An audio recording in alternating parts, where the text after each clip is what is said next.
And what's your pleasure?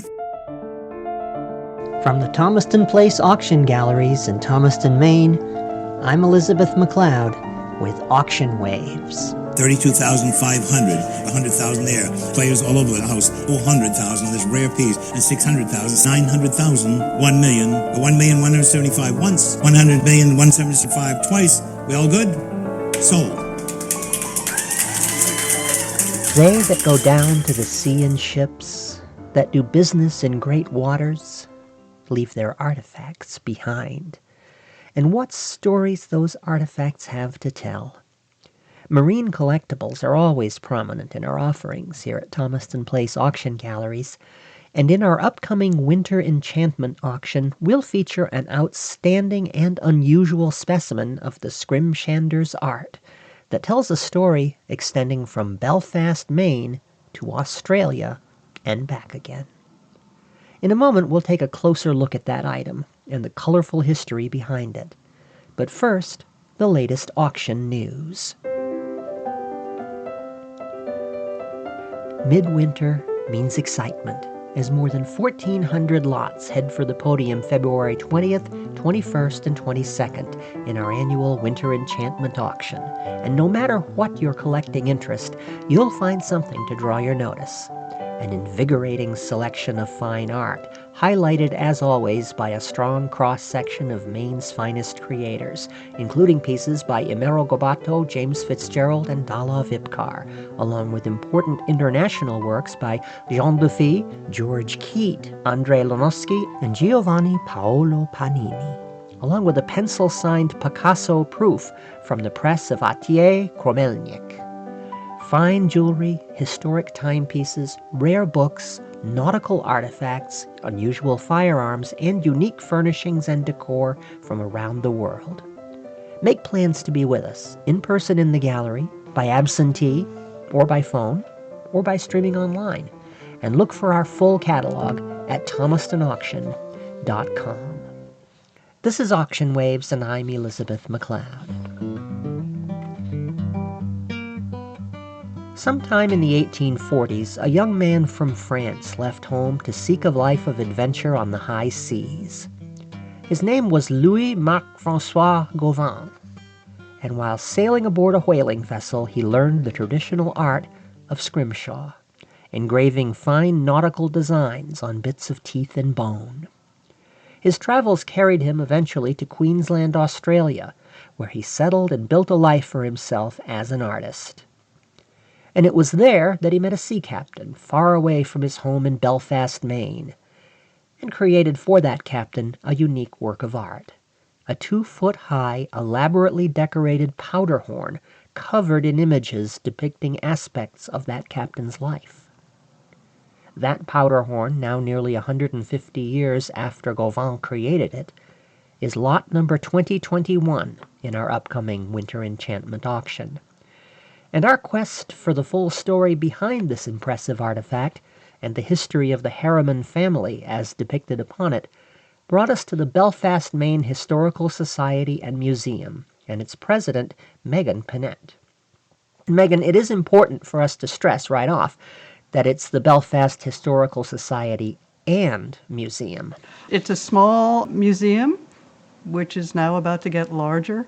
I've been involved with the Historical Society and the Museum for 25 years, and I serve as president and curator and mostly program director. I do a lot of PowerPoint programs. We run 7 monthly programs, historical programs at the Belfast Free Library, things like that. We do a lot of outreach in the community, and we have a very nice collection of items, both maritime and industrial and commercial, and they never threw anything away in Belfast, Maine. Well, it's often said, that Maine is the attic of America, so I guess Belfast would be the attic of Maine. It is. I grew up in Searsport, so I know Belfast pretty well. Yeah. I spent a lot of time there in my 20s, and it's a different town now.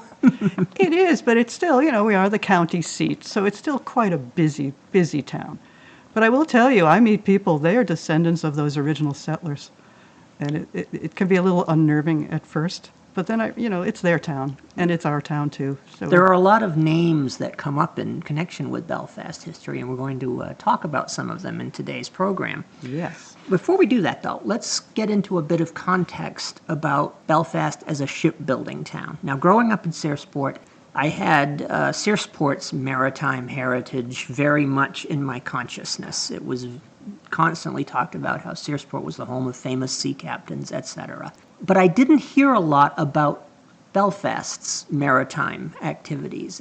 Belfast actually, was a shipbuilding, maritime community almost from the get-go. They did build the first of the 600 vessels built in Belfast in 1793. They started out small and gradually got larger.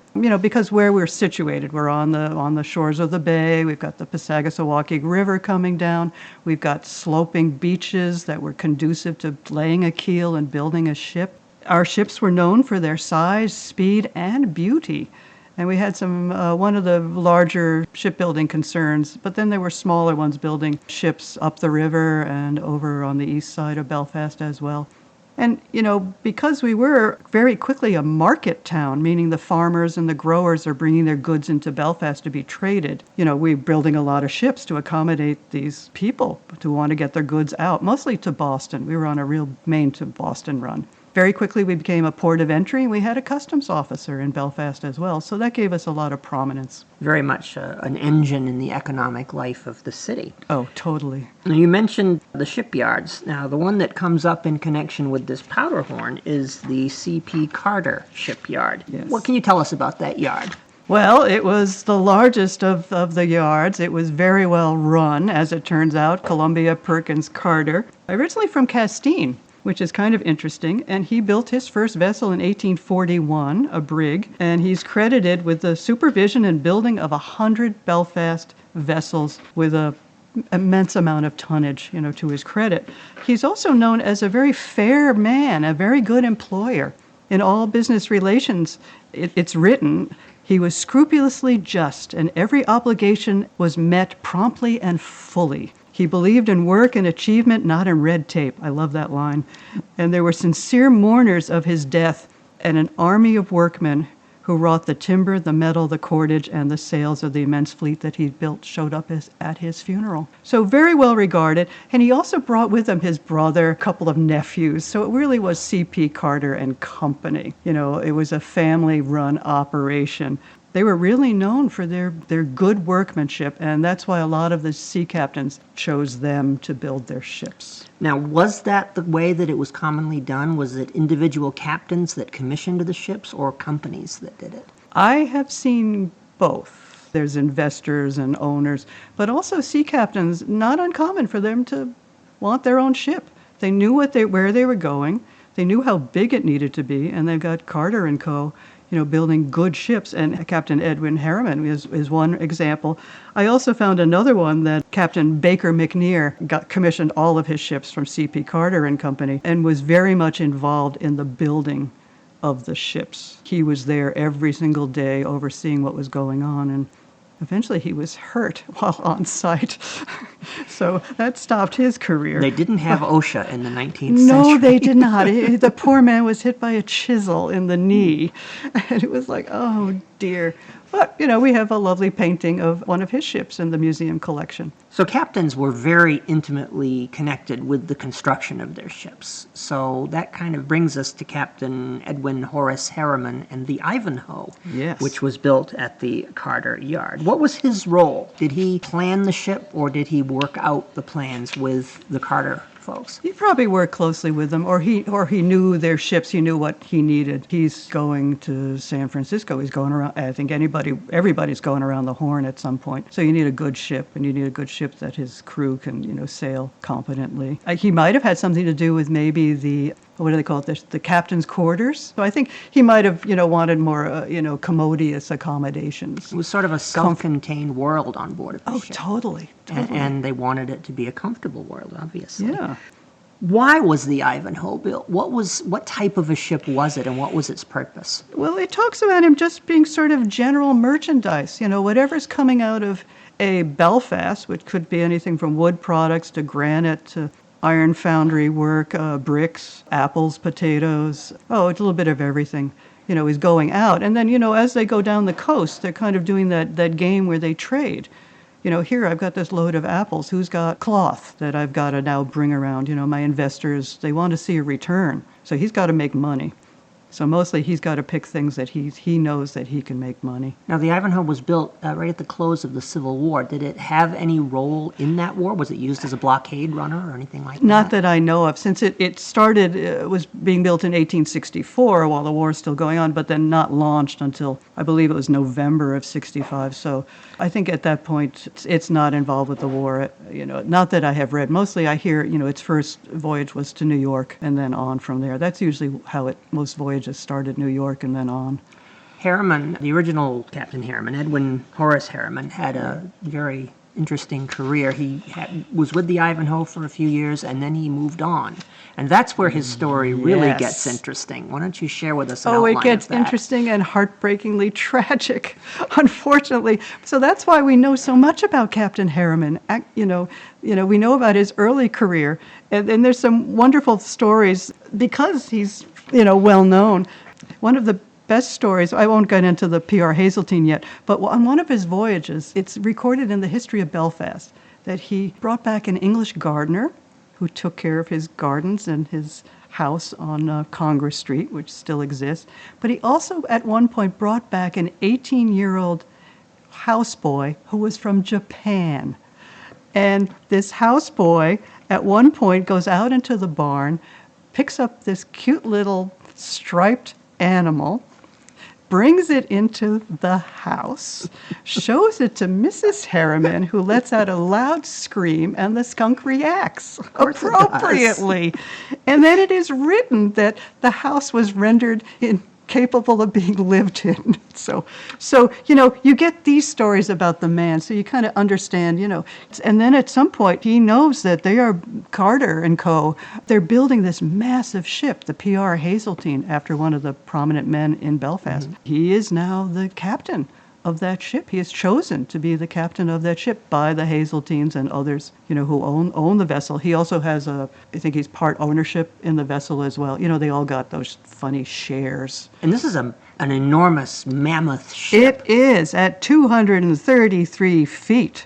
The schooner at that time was the largest vessel built in Belfast. 2 years later, it's on its maiden voyage, April 4th, 1878. It was wrecked off Cape Horn. It got caught up just beyond the bottom of the Cape, and the entire ship goes down. I believe it's just that tremendous storms or just bad luck. It was the wrong time to be in that wrong place. Anyway, he's got his wife and are they all in there? No, his son Charles is on the vessel at this point. This is where he's second mate on the P.R. Hazeltine. Mm-hmm. The ship goes down. The crew is rescued, and they made it to a small island where they're concerned about cannibals, things like that. And the captain, makes sure that everybody's, safe and secure, and they do get off. His wife, Betsy, is there again aboard and were rescued along with the crew. And then what's interesting about this, there are newspaper reports coming back to Belfast through the Republican Journal newspaper about what's going on with the ship. I think the son Charles is sending off telegraph reports. It's sunk. The stern is lower than the bow. The captain is convinced that he's going to come back to Maine. He's going to come back to Belfast, talk to the investors, talk to the insurance company, and go back and salvage what he can off of the ship. Suppose it's loaded with all sorts of goods. In this whole, going back and forth, convincing people that he needs to go back and, you got to start saving the ship. I mean, there was insurance on it, but still, its cargo amounted to a value of $200,000 that he's mostly concerned about. Which is an enormous fortune. And he's convinced that cargo could be salvaged. And they do. They get, I think, 5 barrels of whiskey, and several pianos encased in lead are taken off at some point. So he comes back to Maine. He goes back down to South America, and it is written that he arrived insane. So he was already out of concern and worry he was driven. It's a very- he had a nervous breakdown. It's a very thin line sometimes. It is, and especially, you're this captain who has, gotten through a lot of stuff in your career, and here's this large vessel, packed to the gills, and it's sunk, and they're not going to salvage it. And so he goes back to Belfast, and I think fairly shortly after that, he's sent to an Augusta mental health institution. He doesn't die until 1893. So he spends 20 years. This ship has gone down in dwelling on this. 1878. And there's a very sad little note that I saw in the newspaper at one point. His wife, Betsy, puts a notice in the Republican Journal newspaper, "Please stop inquiring about my husband." She doesn't want to talk about it anymore. And that went on for decades, and he does die. And he, his wife, the son, who then eventually was lost at sea, and a young daughter are all buried in Grove Cemetery. And the house is still there. House is still there. Yep, it was run as a bed and breakfast for a while, and actually the Searsport Penobscot Marine Museum has a whole little booklet with the almost weekly record of what's coming into the newspaper, so you can actually follow what's going on for months. In looking up a lot of the newspaper references on this story, there was a lot of hopeful uncertainty. It almost read like the immediate aftermath of the Titanic. Yeah. People couldn't believe that this enormous, majestic ship was sunk on its first voyage. It was disbelief is what greeted them, and you can understand why Captain Harriman would have taken it so personally. Oh, absolutely. It's an epic story. But the only upside, I think, is that everybody was saved. Yeah, Nobody lost their lives. They were that close to shore that they found a cave and small boats, and he was able to get off with his family. And there's a whole story there. Oh, there is. There's a movie in this. Someone needs to make it. Yeah, it's just yeah, and because it is so well recorded, we know about him and how he ties into this wonderful scrimshaw horn that you have coming up for auction. Well, we're going to move along now to talk about the man whose name is actually on this horn, Albert H. Harriman, who was Edwin H. Harriman's brother. They kind of kept it in the family. Albert took over the Ivanhoe. Yes. How common was it, do you think, for a ship to kind of stay in the family like that? Oh, totally. I mean, Searsport. They all. It was the husbands, it was the brothers, it was the cousins, it was the nephews. Same thing in Belfast. And a lot of these men, they went to sea at a very early age. Maybe 14, 15. And we've even got Charles at age 20 taking over command of the crew of the Hazeltine once his father has left. And you'll note on the horn, for those who are looking at the video, Edwin H. Harriman, born 1875, is one of Albert Harriman's sons. Yeah. So these names keep popping up throughout the generations. Oh, God, yes. It makes genealogy a challenge for Waldo County people. Middle names are really important. That's right. So That's always what put I this tell information people. down. Give me the Exactly. middle name and, a date. So Albert Harriman had his own adventures aboard the Ivanhoe. He made a number of voyages to Australia. Yes. One of them, he took a load of immigrants from the United States to Australia, who I understand were lured there by a real estate proposition. Sure, lots of land. How common was it for a Maine ship to end up literally on the other side of the world like that? Oh, totally common. Totally common. They were doing the China trade. They were going to Japan when it opened up. We actually have a photograph of a ship that turns it's off the coast of Africa. And the captain's from Belfast, and he's been out for a year, and there's this lovely photograph of his ship at anchor in an African harbor. They were delivering Bibles and wood for caskets. So this really did produce a generation of captains who were very worldly, very sophisticated men. The image of the, "Arr, avast ye swabs," old salt, is really not valid. But they were in charge. Do not forget, the captain's word was the captain's word. What he said, you did. They had to be tough. That far And they had to from know home. medicine. They had to know, religion. They were just, and also they were tough guys. And then they'd meet up with another ship, let's say from Belfast or even Maine, and they'd trade information or they'd pass the mail to one another. They'd talk and get caught up or raft up, as they said, in certain harbors. And it was all the sea captains from Maine or the sea captains from Belfast getting together and comparing notes. Talking shop. Yeah.